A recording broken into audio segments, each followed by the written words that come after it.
È iniziata oggi. Al piano terra del municipio di Arzignano l'ufficio comunicazione danni. È un via vai di persone con i moduli predisposti. Nessun assembramento, ma è continuo il flusso di persone a presentare tra le dita il riassunto scritto di quanto subito. Storie di paura, di angosce, storie di persone. Non sono solo soldi perduti. Per molti qualche migliaio di euro sono veri e propri drammi. Il tetto della palestra è volato sulla mia macchina che era parcheggiata sotto casa e mi ha provocato un danno di 3.900 euro e tutta la fiancata sinistra e il lunotto termico col portellone esploso praticamente. Che mi diano una mano perché non so, io non so come pagare il danno sinceramente e io ho bisogno della macchina anche per lavorare, per tutto. Quella ho una macchina sola. Come mai è qui stamattina?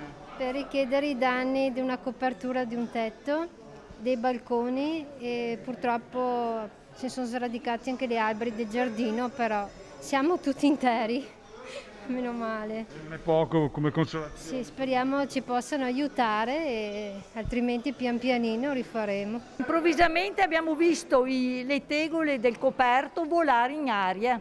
Si è scoperchiato parte del tetto, rovinato varie tapparelle.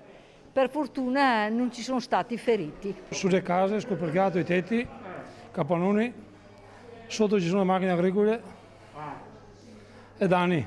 Ha quantificato più o meno? Siamo adesso rotto di vetri delle macchine agricole e abbiamo scoperto tutto il tetto, tutto l'amianto in giro nei campi e un macello.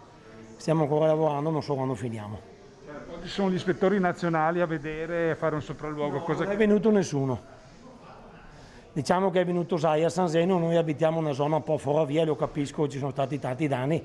Io non pretendevo che venisse, però purtroppo hanno messo a disposizione un ufficio che a me mi fa molto piacere. Funziona? E funziona sì, sono stati molto disponibili.